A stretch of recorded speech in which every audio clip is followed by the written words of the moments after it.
Hey there! Did you know Baker's always gives you savings and rewards on top of our lower than low prices? And when you download the Baker's app, you'll enjoy over $500 in savings every week with digital coupons. And don't forget fuel points to help you save up to $1 per gallon at the pump. Want to save even more? With a Boost membership, you'll get double fuel points and free delivery. So shop and save big at Baker's today. Baker's, fresh for everyone. Savings may vary by state. Restrictions apply. See site for details. Hi everyone, I'm Deb Flashenberg. Welcome to Yoga, Birth, Babies, a podcast produced by Prenatal Yoga Center. We will be diving into everything prenatal yoga, birth, and baby related, hoping to inspire, educate, and empower you through your journey into motherhood. Thank you for listening.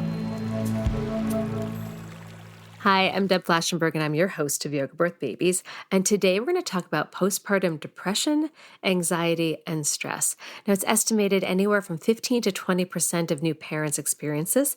And let's also say that's just of those that have reported this. So the numbers can be so much higher. So we're going to talk about what does that even look like? What are some of the signs and symptoms of that? How to get help? We're going to talk about common scenarios that can feel really isolating and overwhelming and anxiety producing. And we're also going to talk about how to identify which thoughts are common scary thoughts and which thoughts need to be explored further by a professional. So there is a lot packed into this conversation. And to have this talk, I have Karen Kleiman. Let me tell you a little bit about her. She's a well-known international maternal mental health expert with over 35 years of experience. As an advocate and prolific author of numerous groundbreaking books on postpartum depression and anxiety, her work has been widespread on the internet and within the mental health community for decades. In 1988, Karen founded the Postpartum Stress Center, a treatment and training facility for prenatal and postpartum depression and anxiety. And in 2022, she founded the Karen Kleiman Training Center, which is dedicated to the advancement of clinical expertise and therapeutic strategies for the treatment of perinatal mood and anxiety disorders. Karen also has a very popular book called Good Moms Have Scary Thoughts. I got it on Amazon. It is fantastic. And this book has proven to be an empowering tool for moms and families looking for information and support. I cannot say enough amazing things about Karen. She is knowledgeable. She's empathetic. She has tools. I really enjoy this conversation, but what's more important is that this is an important conversation for those pregnant to hear, for those that are in the trenches of postpartum to hear, and for those that may be considering getting pregnant again after having some sort of postpartum depression, anxiety, or stress. If there's fear about heading down that route again, Karen really has some great support for you. So I'm excited for you to hear that. Now, before I get to my chat with Karen, just as always, I like to say thank you for having everyone here as part of the community and watching our community grow. So our classes in studio continue to grow. We've actually added more in person and more online classes. So more yoga for everyone. Yay. And we've also have more on our on-demand library. So we're at the point, I think at this point, every in-studio workshop has a corresponding on-demand workshop. So if you can't get to the Upper West Side and work with us in person, that's okay. Our amazing teachers offer this on demand, so you can take it on your schedule, on your time. So that's a new, exciting addition. And then last thing just to share is, please, if you're interested in learning to teach our methodology of pre- and postnatal yoga, check out our website. We do 4 prenatal trainings a year, 3 online, 1 in person in New York City, and 1 postpartum training a year. That one's online. So we have a lot of ways to support the yoga community and our pregnant and postpartum community. So check all that out. And then the last thing I want to say is just more of a favor. It's an ask. If you haven't already taken a moment to leave a rating or review for the podcast, I would be so appreciative if you could do that. And on that note, if you have a topic or a person that you want me to chat with, let me know. I'm always excited to speak to new people. You can reach me at deb@prenatalyogacenter.com, or you can go to our website and fill out an application to be a guest speaker. All right, that's enough of me. We're going to take a super quick break, and when we come back, please enjoy my conversation with Karen. Hey there! Did you know Baker's always gives you savings and rewards on top of our lower than low prices? And when you download the Baker's app, you'll enjoy over $500 in savings every week with digital coupons. And don't forget fuel points to help you save up to $1 per gallon at the pump. Want to save even more? With a Boost membership, you'll get double fuel points and free delivery. So shop and save big at Baker's today. Baker's, fresh for everyone. Savings may vary by state. Restrictions apply. See site for details. Hey, Karen, how are you? Hi, Deb. I'm great. Thank you for joining me. So, as I talked about before we hit record, I did some deep diving into tracking you down to have this conversation because you are so well versed in postpartum depression and anxiety. I am so excited to pick your brain because you have so much knowledge. So, I guess before we get into that, I'd love to learn a little bit more about you and what led you to focus on maternal mental health. Yeah, I've never really gotten a great, short, brief answer for this because it's something obviously I've been asked for a long time, and I didn't have postpartum depression or anxiety, but about 150 years ago when I had my first baby, right? We weren't really talking a lot about this, and we weren't talking about how moms felt, and that wasn't really part of the conversation. It was more, how's the baby? Is everything okay? Good. Mm-hmm. And so what happened to me was actually I had a medical issue. Everything was fine, and my baby had a medical issue separate, and so I learned pretty quickly, and everything turned out fine, but I learned very quickly how to put it, the only way I know how to put it, how the needs of postpartum women fall through the cracks. Like I didn't know where to go to talk. I didn't know if I talked to my pediatrician, I got one answer. If I could talk to my mother, I got another answer. If I talked to, my neighbor, and everybody was telling me which way to go and what to do. And I was tired. I had a C-section. I was, sleep deprived. And it just made me realize how, wow, we're not talking about this.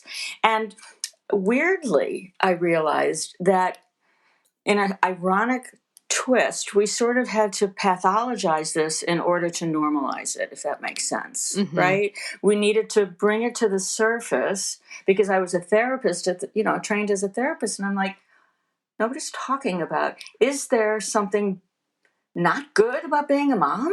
Like, is that even possible that being a mom can make you feel not so great given the circumstances? And so it was a new concept for me. And I started observing and I started studying and I started asking questions.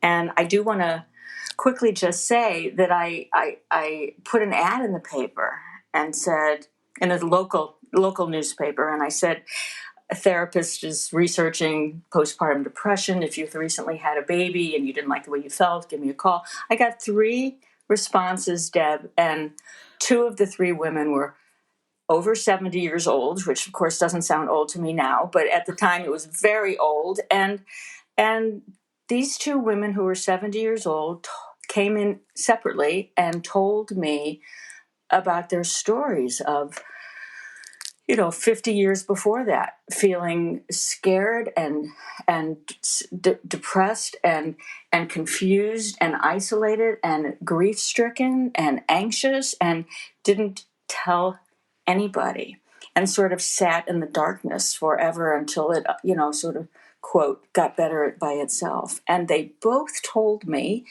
that I was the first person they had talked to about how bad it felt to be a mom. And I sort of felt like, I think I got to do something about this. Well, so interesting because a few things from that story. One, I thought you were going to say 300. Like I really did when you're like, I got 3 and I was waiting for like the 100 because I feel it's so common. But then the other thing that's remarkable is that 50 years after they had their baby, they still carry that scar, which just shows how deep this is how it was for them, but probably so many other people. That's right. Wow. That's exactly right. So let's keep diving into this. I guess we should start with maybe almost like a definition of people like, well, what is postpartum depression or anxiety? Because I think some people get confused with just, like the baby blues per se. And then, so interesting, like your ad had 3 responses, but how many, I know there's data on this, how many new parents suffer from this? Because it's more than 3. We know that. Yeah. it's hard to believe that after all this time and all the research and all the sort of data and statistics we have, there's still so many misunderstandings and definitions that are not accurate. And by the way, that's lay people, that's healthcare providers and so forth. And also, there's a lot of sort of understandable misunderstandings, if you will, because it's just, and I'll get to your definitions, and if I don't, then pull me back. But because the postpartum period is so nuanced, and because there's an overlap of so many feelings and emotions and sometimes symptoms that are, quote, normal, that go with the normal postpartum period, and some that are not okay and that create concern in a clinical or medical sense. So the clear definition is basically that postpartum depression is the presence of a clinical depression that occurs after childbirth. So it's the postpartum period within which a clinical depression occurs. And in that sense, it's exactly the same as every other depression. But what's not the same is that there's a baby involved, there's urgency involved, there are postpartum variables involved, like sleep deprivation and demands of a newborn and, the transition to motherhood and so forth. So it's layered with, sort of conflated issues that just make it all very complicated. And the statistics vary depending on what you read and who you read. And but by and large, we talk about 15 to 20%. Some people say 10 to 15 experience postpartum depression and postpartum anxiety. Is there, before you go into the definition of anxiety, is there kind of a cutoff date, or is there it's a year postpartum, and when does it typically emerge? So, usually when we look at the continuum, this is the hard part because things sort of blur into each other. First of all, the postpartum year, and then most of us who specialize in it extend it to the first 2 years because of the added demands of having a new baby and the sleep and so forth. But generally, you'll read that the first postpartum year, if depression occurs within that time frame, we call it postpartum depression. If the same symptoms emerge 6 years later, we call it clinical depression, if you know what I mean. Right. But the important cutoff, the one that seems to be so hard for a lot of folks, including professionals, to really grasp, and it is the line between baby blues and clinical depression. So baby blues is, called all kinds of different things for many, many years, but baby blues are, quote, normal. They are universal. They are hormonally driven. It's because of the precipitous drop in hormones. It causes these mood shifts that we expect, that we normalize. Sort of weepiness and just sort of sadness, feeling overwhelmed, some emotional lability. I'm happy 1 minute and the next day I'm overwhelmed and I'm exhausted and so forth. It's just an emotional roller coaster. And it's so common that the statistics are everywhere from 80 to 100% of all new moms. Now, the piece that we're very strict about over many years is that it occurs 2 to 3 weeks postpartum, because that's when the hormones start to change. And that's when we say, if those same symptoms occur and it's beyond 3 weeks postpartum, it is no longer the blues. And so, we get cranky about doctors who send women home saying, oh, don't worry, you just have the blues, have a glass of wine, you take a walk, get some sunshine, talk to your husband. And she's 6 months postpartum, right? Or she's 4 months postpartum and so forth. And she's been feeling bad for a few months. So the 2 to 3 week marker is what tells us it's the blues, most likely. But because I say most likely because there are depressions that can start during that early period. And unfortunately, there's the more severe postpartum psychosis, which also emerges within the first couple All right, so weeks. let's keep going that. So I want to talk about anxiety, but we're going to put that on the back table and keep going down to the postpartum depression. So what are some of the symptoms that are more postpartum depression? And I guess let's throw in postpartum psychosis too, because if that can occur around the baby blues time, we should have those listeners or those that are having the support system listen should have a sense of what to look for. So symptoms of postpartum depression can include mood swings, includes feeling fatigued, changes in appetite, sleep patterns. They can manifest as difficulty bonding with the baby or over like hypervigilance with the baby. There can be strong negative emotions like guilt and shame and why did I have this baby and I made a mistake. Certainly one of the biggest symptoms, it's more of anxiety. I know we're going to talk about that, but scary thoughts, lots of anxiety, lots of worry about harm coming to the baby, sometimes intrusive thoughts about me causing harm to the baby or causing thoughts of self-harm and so forth. So those are symptoms that, I do feel, I know I'm not being linear here with you, but I do feel this is a good time to tell you that because there's an overlap of baby blues and postpartum depression, we one of the things that we do in terms of educating new moms is we tell them to be aware of what we refer to as the frequency and the duration and intensity of the feeling. So it's not just what she's feeling. It's not just this as an emotion or as a symptom. It's how often is it happening? How long has it been going on? And how bad is it? Okay. So for instance, all new mothers cry. All new mothers cry. They cry when they can't figure out what to make for dinner. They cry when they, don't know what to do for the baby because the baby's crying. They cry when they think their husband doesn't love them anymore. Their hormones are, all over the place. All new moms cry. And so what we want to assess is how often is this happening? How long has this been going on? And how much does it interfere with your day? And the frequency, duration, and intensity is what we call distress. We call that postpartum or perinatal or prenatal distress. And her distress is not necessarily a sign that there's anything wrong. Her distress tells us how much her symptoms are interfering with her day. Okay? Mm-hmm. And so just to finish this up, person A can have high distress and sort of go to work or go through her day, feel like crap, do what she needs to do and go to bed at night. And person B can have the same level of distress and call for her mother to come over and call her doctor and say, I can't do this one more day. So it's her capacity. It depends on her resilience. It depends on her history. It depends on her relationship. Do you see how many variables are involved? Right. And that's why it's so complicated. It's not like, we have a blood test and you have postpartum depression. Right, because it's also perceived. Each person's going to perceive it differently. That's right. So if we're talking about the length and the frequency, where would somebody then say, wow, this has been going on for, so like, what is that cutoff saying, okay, it's been a week, it's been 2 weeks, it's been just a little bit one day, but a little bit every day. Like, so where does somebody then start to notice that frequency is getting and the length getting worrisome? Well, I hate to say this, but it's worrisome if it's worrisome.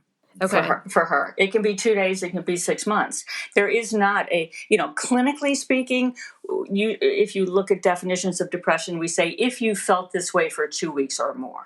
Okay. I mean, that's sort of the guideline that we see in books. But we say to moms who are pregnant or postpartum, if you don't like the way you feel, I want her to trust her instinct. Yeah. And, first we want to start with self-care. We want to get her sleep. We want to make sure she's eating. We want to make sure she's, maintaining stamina and getting some sunshine and feeling good and laughing and all that kind of stuff that we know to take care of ourselves. But if she doesn't like the way she feels, she needs to let a healthcare provider know. I trust a mom when she says that she thinks something's wrong. It doesn't mean something terrible is happening, but it means she's in touch with herself and she doesn't like the way she feels and she needs extra support. I like that. I actually really like that because we don't want somebody to be like, oh, I've only felt this way for 2 or 3 days. I have to wait for it to be worse. Like if they feel badly, act on it. So let's now switch to anxiety because I feel like that is more new and people may not even realize it is an issue. I feel like postpartum depression is so much more commonly understood and known that postpartum anxiety, I think, a lot of people it's not even on their radar. So let's go into what the signs are, how we define that, kind of the same thing that you just did with depression. Yeah. So those of us who have studied postpartum depression know that postpartum depression has always been a very agitated depression, which is one of the things that differentiates it from other depression that's not related to childbirth. And so an agitated depression means that while you have depressive symptoms, these can and often do coexist with symptoms of anxiety. And so we've always sort of treated both of them together, which is, state-of-the-art medication-wise would be antidepressants, which do target both anxiety and depression. So anxiety is sort of all over the place, more now today than ever, and everybody feels anxiety, and it's, sort of an excessive level of worry, and it is also dependent on all kinds of, cultural and socioeconomic variables. And some women do very well with high levels of anxiety, and some women can't tolerate even low levels of anxiety. But it's usually with new moms, what's commonly seen is, again, excessive worry about the baby's well-being, about the baby's health. Does she need a sweater? Is it too cold to go outside? Is somebody sick? Don't touch her. Am I a good mom? Is everything okay? Is she, uh-oh? So it's often anxiety is labeled with what if. Mm-hmm. What if I forget to do this? What if she stops breathing at night? What if I forget to feed her? What if she throws up? What if? And people, paradoxically, people who have had a lot of anxiety previously recognize it and know it and are a little bit more comfortable with it, but at the same time, they are more at risk to have more intrusive anxiety, probably having more scary thoughts, and anxiety can sort of with a perinatal or postpartum mom, it can morph into like OCD-ish, Yeah. and honestly, I don't know that we really want to go into those kind of differential diagnoses, but with OCD, it's just more of that. It's more worry, and it's more intrusive. It interferes with functioning. No, it's interesting as you talk about this. When I started working in the perinatal community, I did not know a lot of this, but as I was more into it and did more of my podcasts and research, it was so highlighted to me I saw this in my students. I saw the constantly checking the diaper, constantly washing the hands, wouldn't touch the baby until like a Purell was like, I saw this and I started to create like a resource list. So clearly not for me to be, to try to counsel them, but just to offer support. I think sometimes the immediate circle may not even recognize this or just think it's either normal or they're having their own experience. So it's Well, yeah. like, exactly what you're saying, Deb, exactly, especially with anxiety slash OCD stuff, is that how are we as lay people supposed to know the difference between a mother who's worrying about, or checking her baby to make sure she's sleeping, which we want to normalize. We all go in and go watch her tummy go up and down, and then we go back to sleep. But are we doing it twice, or are we doing it 35 times? And, Right. Are we doing it every, and so the number matters, but the problem is moms at home don't really know the difference. Is this okay or not okay? The constant worry and the racing thoughts and so forth, so that's why we always want somebody to go to a healthcare provider. But let me also point out that anxiety can manifest in very physical ways that may be really scary and unknown to some moms who have not previously had anxiety, like palpitations and shortness of breath, and can not feel good. I don't know what's wrong, but I just feel terrible, Mm-hmm. And people describe it like their skin's on fire, or they want to crawl out of their skin, Mm. and they just have to. They're, like I said, there's this restless sort of movement back and forth, and I feel like I'm having a heart attack. Am I really having a heart attack? Oh my God, what if I'm having a heart attack? So anxiety can be extraordinarily scary and paralyzing for some women. And it doesn't help for doctors or friends or loved ones to say it's just anxiety, Right. Okay, now we're going to take a break. When we come back, I want to talk about postpartum stress syndrome. I didn't even know that was a thing until I started researching to talk to you. So that's a new thing we're going to bring up. Okay, we'll be right back. Hey there! Did you know Baker's always gives you savings and rewards on top of our lower than low prices? And when you download the Baker's app, you'll enjoy over $500 in savings every week with digital coupons. And don't forget fuel points to help you save up to $1 per gallon at the pump. Want to save even more? With a Boost membership, you'll get double fuel points and free delivery. So shop and save big at Baker's today. Baker's, fresh for everyone. Savings may vary by state. Restrictions apply. See site for details. Hey there! Did you know Baker's always gives you savings and rewards on top of our lower than low prices? And when you download the Baker's app, you'll enjoy over $500 in savings every week with digital coupons. And don't forget fuel points to help you save up to $1 per gallon at the pump. Want to save even more? With a Boost membership, you'll get double fuel points and free delivery. So shop and save big at Baker's today. Baker's, fresh for everyone. Savings may vary by state. Restrictions apply. See site for details. Okay, we are back. So let's talk a little bit about postpartum stress syndrome. And it's, as I was looking at that, I was thinking, aren't all new parents kind of stressed? So I guess, what is that? And what are some of the warning signs? And what kind of help can someone seek for this? Kind of all of the above. Okay, so in fairness, I do need to say that postpartum stress syndrome is a term that we coined in This Isn't What I Expected way back in, 1994. I'm sorry. Okay. That sounds so scary to even say out loud. Jeez.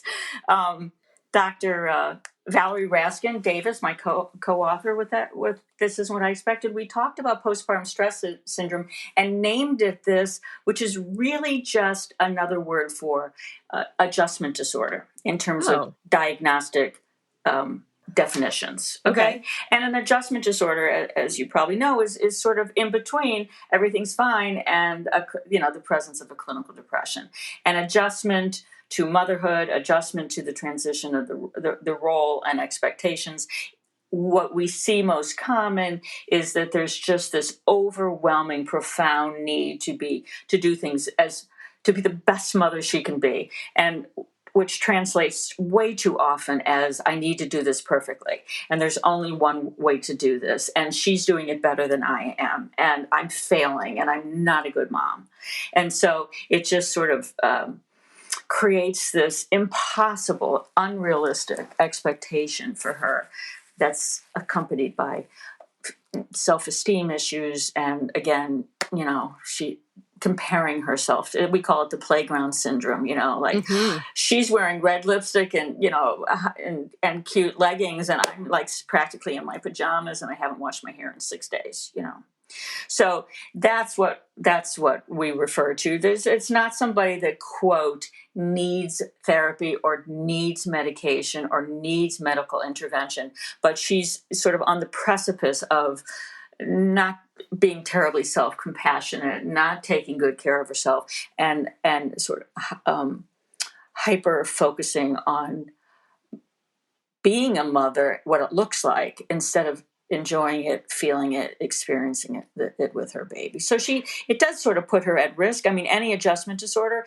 if left uncared for, potentially can develop into something else, but it doesn't mean that it does. It just means that support would be helpful at this time. So if someone does have, first of all, I love that name, the playground syndrome, because I very much, you say that, and all of a sudden my brain went back to, we had these little tot lots up in the Upper West Side. And I remember being there with like my 1-year-old, and then as he got older, and then my second child, and having that moment of like, Yeah. comparing myself to others. And you were right. There was moments I'm like, I am one step out of my pajamas and these Yeah. others look great. So it Yeah. just really, it hit home. And I Yeah. think I'm not the only one that will resonate with that. Well, by the way, that doesn't go away. And Doesn't. the reason I'm telling you that, and I hope to goodness gosh, my daughter isn't listening to this, or my son, because when I talk to clients and they tell me, oh, oh yeah, my 3-year-old is reading and doing this, and she's having these conversations with me, and I'm like, what is wrong with all of my grandchildren? Right? Right. And I sit here and I'm like, stop it, don't do that.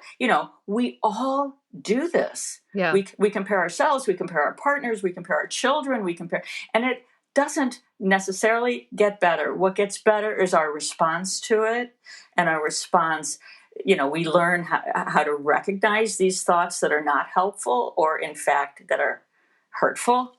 And we learn to say, no, don't do that. And then we do something else instead. Yeah, I think for me, it's I'm going to make myself sound a little old. It's age. And I'm like, I don't have the time or brain space to compare myself quite as much. And I mean, I definitely still do. Okay, we're digressing. So I can do that well. Yeah. All right. So I was looking at, I don't remember which, you have a couple books. There's one I was looking at that has like, animations or cartoons. And I thought that was really interesting. So you talk about some different situations and scenarios in there. So based on that, because it was inspiring, what are some common situations or scenarios that new parents may find themselves in where they may feel alone or isolated or overwhelmed and anxious? And what are some ways to address this and help them work through those scenarios and feelings? So don't be mad. I'm going to tell you about this book for a second because this is out of all the books I've written, and there have been 14. I want you to know that this book is the book that I am most proud of. Good Moms Have Scary Thoughts, the one you're talking about. Yes. Because it does have the graphic illustration that is very sweet and relatable for moms who are overwhelmed. It's fantastic. But more importantly, it helps her say, right, I'm not alone. Other people, it's put words into what a lot of moms are feeling, and it empowers her to take care of herself and to find help and to get some support. And so it's not just like a book she has to sit down and read, because who's got time to read?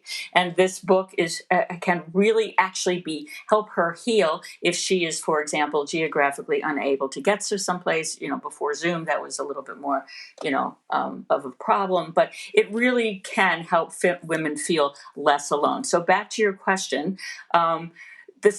You're looking for scenarios where she might feel isolated. Is that what you're asking me?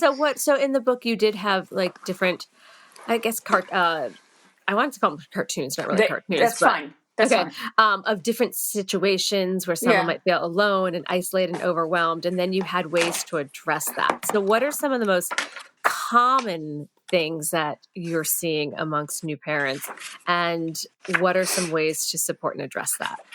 Yeah, well, might need a few hours for this one. Okay, so let's see. I don't know where you want to start. One would be early on would be sort of body image and what's happened to me, loss of self and sort of self-esteem, and now I'm fat and tired and I haven't done my hair, and so there's just there's so many.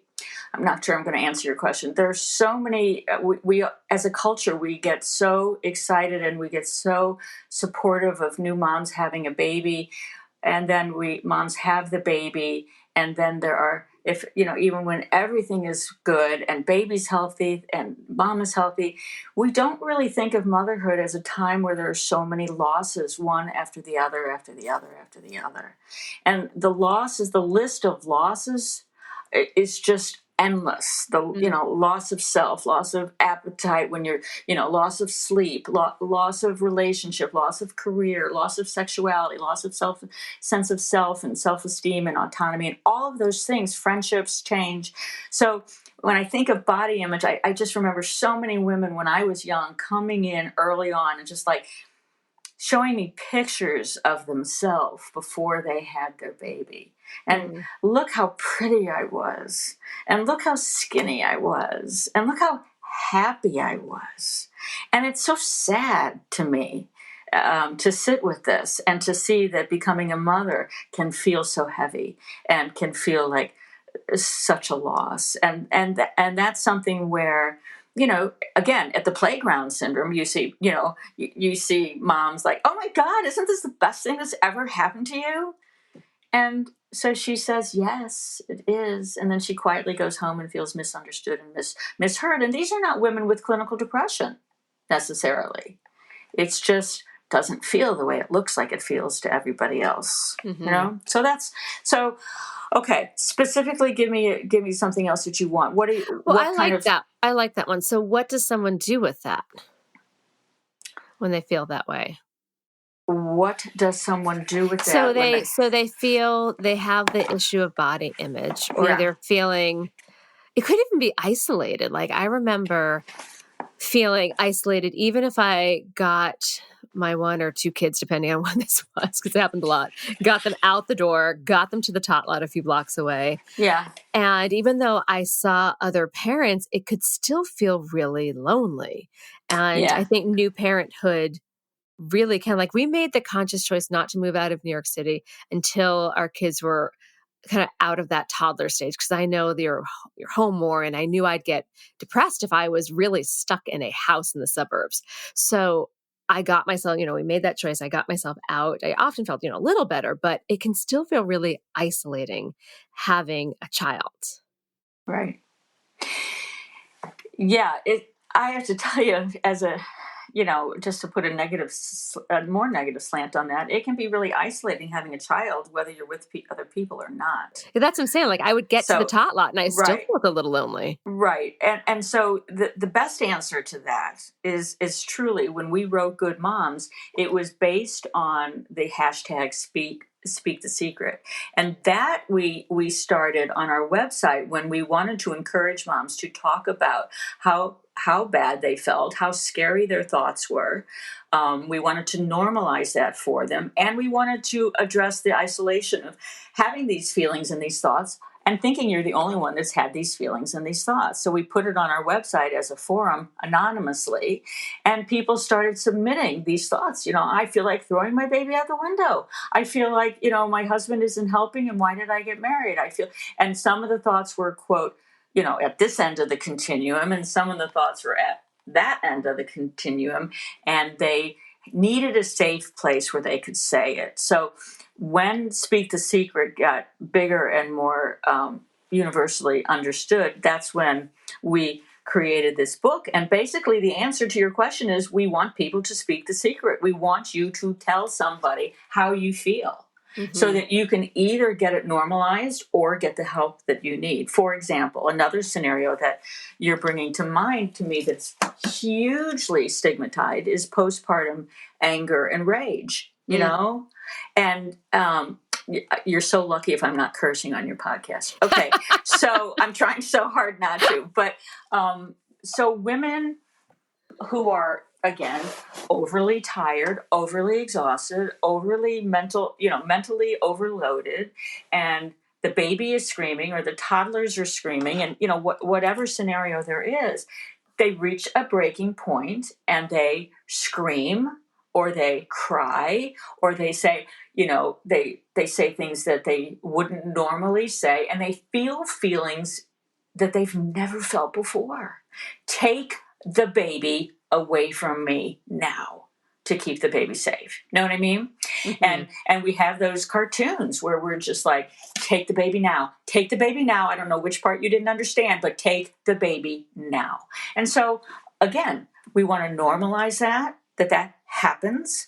But at the same time, we want to make sure moms can identify those moments and protect themselves and protect their babies and keep everybody safe, and then go outside and scream or go, all those things that we know, like, go exercise and stick or scream into a pillow and so forth. But we don't want her to feel so out of control that nobody's ever felt this bad, or is there something else really wrong with me? And most of the time, it's really just an accumulation of stress, mm-hmm. and not having sufficient support or not having sufficient outlets for her overload of stress. But there are such scenarios like that are so isolating and shameful. Women do not want to tell their mothers or their best friends that they screamed at their 3-month-old last night. You know, one of the other cartoons is her looking at, I think, I don't have anything in front of me, but her looking at her baby after having that episode and just saying, I'm so sorry. I'm such a bad mother and I love you. And I didn't mean to yell. And I didn't, you know what I mean? And the shame coming out between her and her baby. And I'm trying to be a good mom and I'm trying to love you as best I can, you know? So there's just so many complicated emotions that we really want to normalize. And again, I need to emphasize that fine line between saying it's okay that you're feeling these things, but if you're worried, that's not okay, and you still need more support. You still need more support if you're feeling feelings that begin to feel out of control. So while it's acceptable, there are still things we can do to help you feel better. So some of those things would be talking to a therapist, finding a support group, if possible, getting more help. Is that kind of the Exactly. line? Okay. Exactly. If any of these things feel like I'm not getting enough help, or nobody understands how I'm feeling, or my frequency, intensity, and duration is too high, it is interfering with the way I feel, I can't function the way I'm used to functioning, then we're talking about, like we said before, first we would try self-help. Make sure you're sleeping and getting exercise, getting outside and taking good care of yourself. Self-compassion. Am I being kind to myself, or do I hate myself when this happens? Because that will make it worse. Self-compassion is sort of the underrated intervention. Women who get better at taking care of themselves, better at honoring how they really feel. Hey, I really need a day off, a night off, an hour off, and I deserve it and I'm worth it, as opposed to powering through and making themselves sick. So self-compassion is really important. But if none of that's working, and by the way, don't wait long. And by what I mean is, if you do that for a few days and you don't feel better, you call your healthcare provider. And therapy now, the great news is that we've sort of normalized that, and there's more and more therapists who are incredibly interested in treating perinatal women, which is postpartum and pregnancy, and they're getting really good training, and women are finding this a very safe place. Again, maybe I don't have a diagnosis, and maybe I don't have a clinical depression or anxiety, but maybe I just need to talk about how hard this is. And it's harder now than, ever. Yeah. Yeah, no, this is great. Now, you mentioned something about scary thoughts. So can you help identify which thoughts might just be common thoughts and which then it crosses to scary thoughts? I can. And it may not be what you think. Okay, I'm ready. Yeah, this was so interesting to me when I started first reading more about this, because it actually, when you look at the continuum of scary thoughts, so to what you just said, Deb, what's, quote, normal scary thoughts, right? What if I drop the baby? That's, we wrote a book called Dropping the Baby and Other Scary Thoughts, okay? That's one of the most what if I slip on the steps and drop the baby? Mm-hmm. And what if the baby drowns in the bath? What if I slip while I'm holding the baby in the bath? What if, again, she's cold and she gets sick when I take her outside? Or so there's all these what ifs, and these are all very common, normal, universal. Then on the continuum, right, that's sort of like we expect new moms to feel those things. Then in the continuum, there are scarier thoughts. What if something really bad happens to the baby? I'm not going to be graphic here, but what if something really bad happens to the baby? Traffic's coming, oh my God, right? That kind of thing. Mm-hmm. And then on the further end of the continuum is, what if I do something bad to the baby? What if there's some intention? What if I want to hurt my baby? What kind of monster would I be? Wait, is that possible? Could I hurt the baby? What if I sexually touch the baby? Could I molest the baby? Right? So all of these thoughts that I'm telling you right now, no matter whether they are over on the left of the continuum are all the way over here, which you can't see me doing, but it's all the way over here on the right, really scary, really violent, really bloody, really bad, they are not worse than the other. Okay? The worst scary thoughts you can imagine are not scarier to me clinically. They are to mom who's experiencing it. It's very scary to her, but I'm not worried about the intensity of that, because if I assess that these thoughts are anxiety driven, which is easy to assess if you understand that if mom says, oh my God, how can I have these thoughts? I'm such a horrible person. That tells us that these thoughts are ego dystonic, right? This is not who I am. And that means they're anxiety driven. And that means even though you're uncomfortable with them, I'm not worried that anything bad is going to happen. We worry when the thoughts are ego syntonic, and she doesn't think there's anything wrong with this. Okay?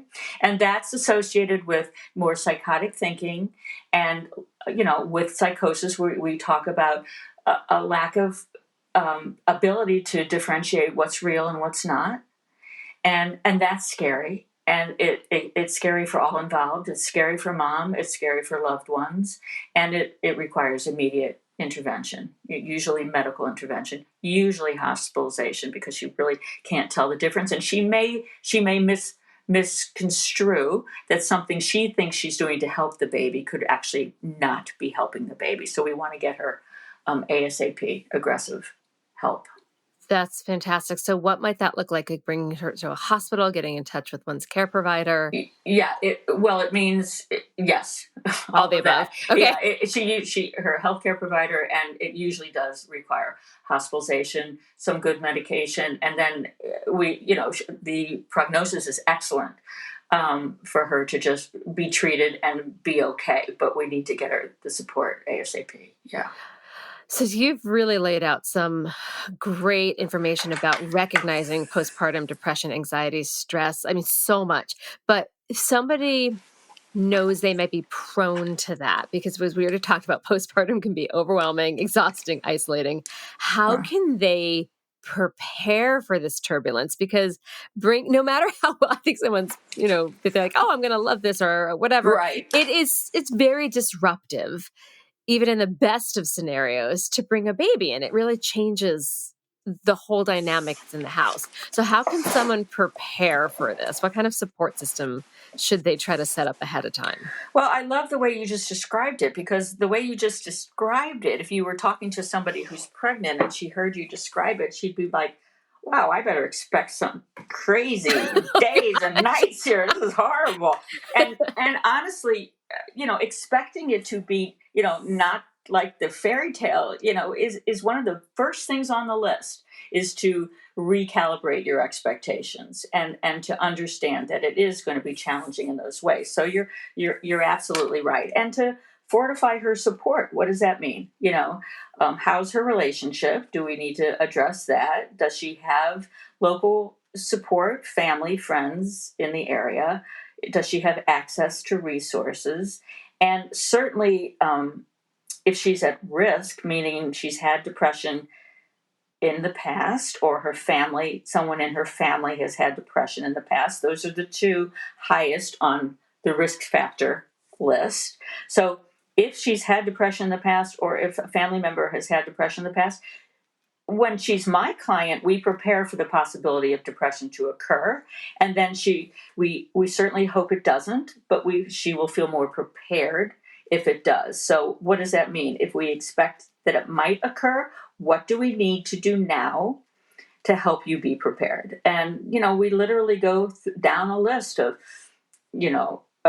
who's going to be there to help you when you have the baby, who's going to be there to help you 2 weeks later, what kind of relationship do you have, what kind of conversation do we have with your partner? Let's bring your partner in and talk about it. If your relationship with your mother is impaired, let's see what we can do to protect you from that right now. And we go in and we literally just sort of try and address everything that might, possibly be a variable that's going to inhibit her healing in some way, and help her feel less alone, and that I've got your back. But that's somebody who's got a therapist looking out for her. Mm-hmm. If she's on her own, she has to get Good Moms Have Scary Thoughts, and then she has to talk to her partner about what she's worried about. Hey, I know we're just having a baby and everything's great, but let me tell you what's scaring me and what we need to do. And she needs to pull that partner in so that the partner is aware, literally, of what she may be afraid of, how the shift in roles and responsibilities may impact them. What kind of help do we need to get? Can we afford it? There's a huge financial strain. Mm-hmm. And again, together, what kind of support do we need to reach out for to reinforce what's going to be a challenging time?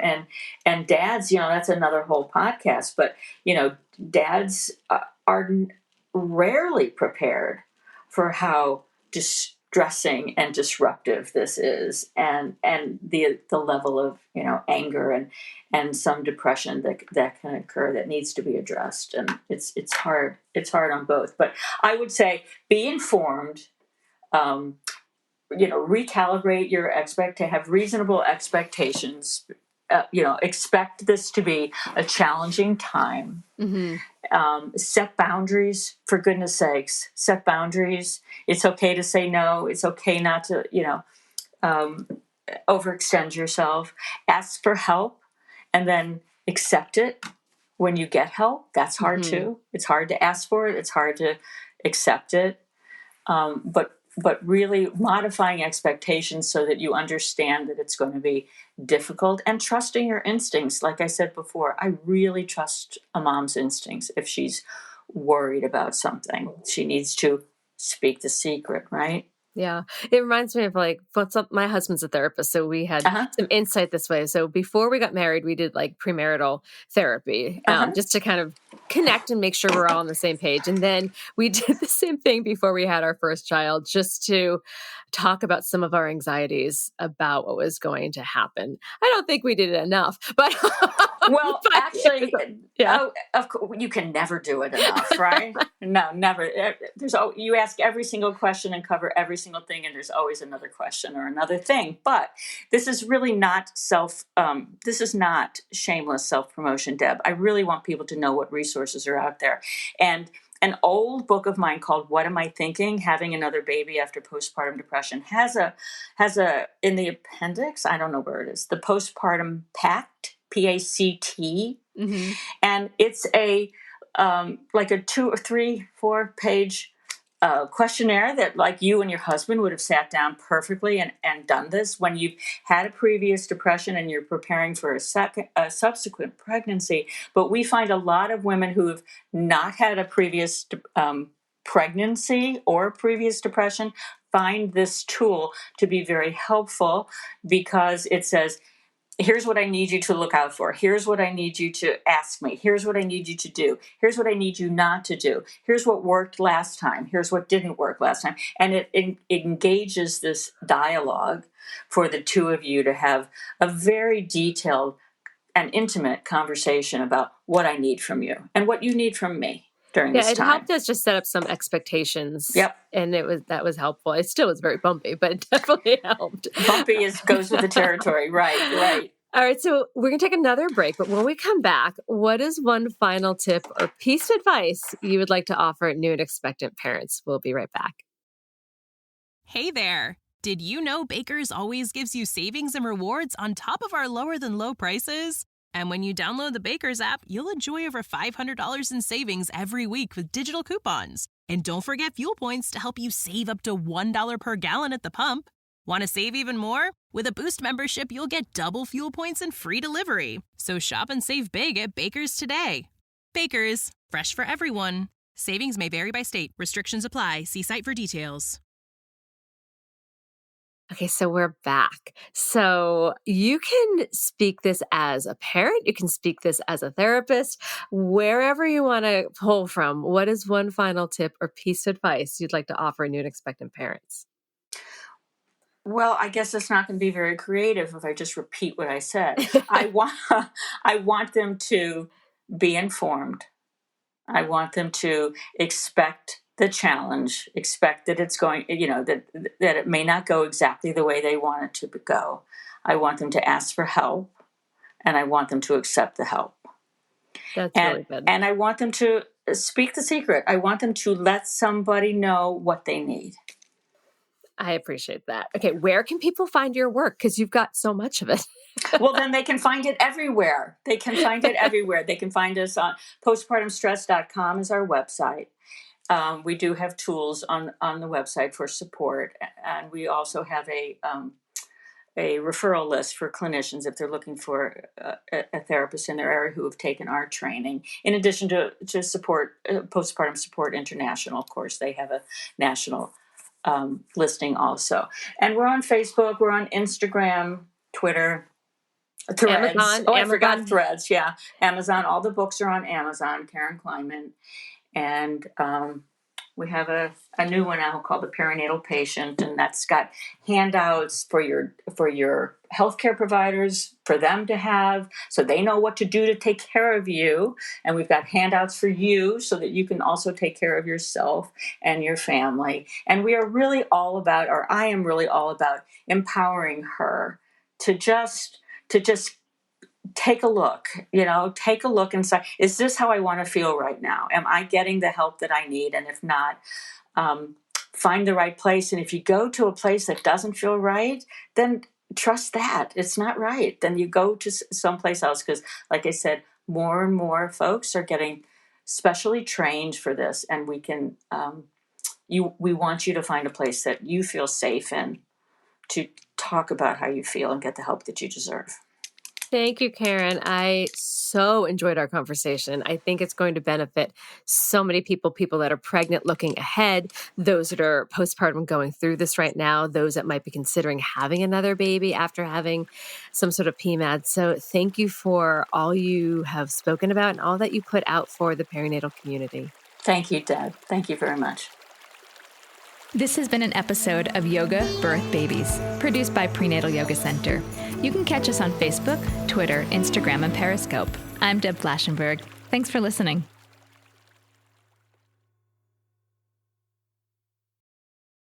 Hey there! Did you know Baker's always gives you savings and rewards on top of our lower than low prices? And when you download the Baker's app, you'll enjoy over $500 in savings every week with digital coupons. And don't forget fuel points to help you save up to $1 per gallon at the pump. Want to save even more? With a Boost membership, you'll get double fuel points and free delivery. So shop and save big at Baker's today. Baker's, fresh for everyone. Savings may vary by state. Restrictions apply. See site for details.